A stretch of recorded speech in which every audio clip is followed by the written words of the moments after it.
Now, straight ahead and no holds barred on 77 WABC. It's Bob Grant. And straight ahead into round two of our get-together. Ladies and gentlemen, in many interviews where I was not the interviewer, but the interviewee, the person doing the interview inevitably would say something like this. Bob, you've had a long career. You've talked to many people. You've interviewed a lot of celebrities. You've interviewed famous people. What interviews stand out in your memory? And I tell them a few, but one of them surprises them when I give that answer. It was an interview conducted right here in this WABC studio back in the early 1990s. And the guest was the legendary funny man, Pat Cooper. And it was going along, and Pat was doing his usual shtick and making everybody laugh, and all of a sudden, he got very serious. I thought it was a shtick, but it wasn't. He was talking to someone in the audience by name, and he said, and I quote, "Grace, what did I do?"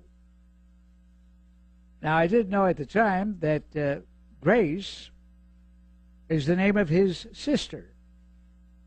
And he was asking her, what did he do to incur, apparently, Grace's wrath? I'm not sure, so I'm not going to impose my own thoughts on it. I have no right to do that. I'm just reporting what happened when I was interviewing Pat. So I thought of that when a couple of weeks ago I was contacted by a publisher who has published a book entitled Dear Pat Cooper. Ah, but wait. The author is on the telephone line with us right now.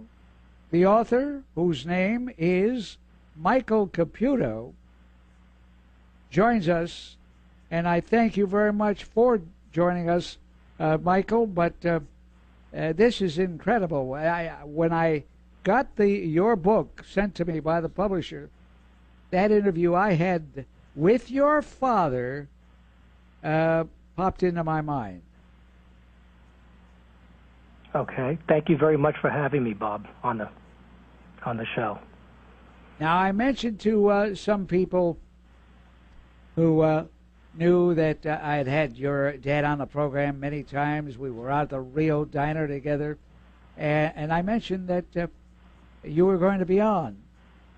And they asked me, well, why is he writing this book? So I put it to you, after all, you're the author.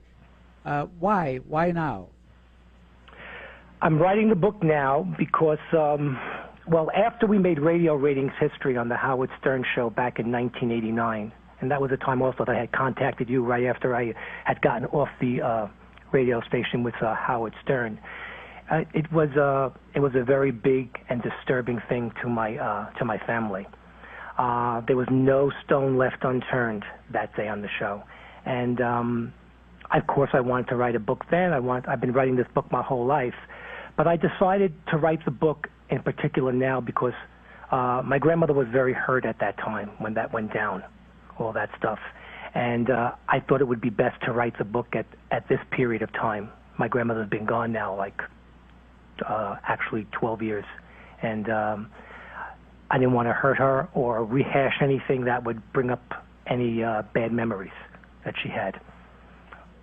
So that's why I decided to write the book now, and I've been writing it the last 5 years. And I sent my manuscript over to my publisher, Cody Boy Entertainment, and they had a division called Cody Boy Books. They're a health and wellness company. And after the CEO, Frank Baldessari, read my manuscript, he told me that this was a story that had to be told, and the timing was now. And the rest is history. and I wrote a book about this, about the family, about my dad, and it's a letter to my father. It's a letter to show him all the things he missed by not being in my life. It's a book about love. It's a book about forgiveness, and it's a book about healing. It's also a book honoring my paternal grandmother, my father's mother, and my mother, the two women who have always been there for me and made me the person I am today. I appreciate what you're saying. I want you to know that you're being interviewed by someone who understands and has a pretty good idea of what you mean. I do have to ask you some questions, and I know you'll understand where I'm coming from. Absolutely. All right. Now, are you telling me that your father abandoned you and the rest of the family? Is that what it amounts to? Yes. I mean, my grandmother, when we were younger, we lived in my grandmother's house the first 8 to 10 years of my life. My mother and father, were married. They lived upstairs from my grandmother. And they ended up going through a separation. My father left. He had another woman. He remarried. My father changed his name. He adopted a baby girl, went on to move to Las Vegas, and acted like me and my sister never existed. You never heard from him? I did. And my book is about that journey of trying to find my father, in the sense of trying to have a relationship with my father through the years. And the book cover is me and my grandmother and my father at the Copa in the 60s, because my grandmother used to always take me to see him to try to encourage a relationship, to try to get me to know my father and encourage something here. But my father changed. I don't know where it changed, when it changed. Had a couple of nice experiences when I was a very young boy, and then he just remained distant. He found an excuse not to talk to anybody in the family, including his kids and his mom. And this is the way it's been for the last 50 years. Now, you said your father remarried, Mm-hmm. and I have to ask this question. Do you think the woman he remarried had anything to do with the estrangement?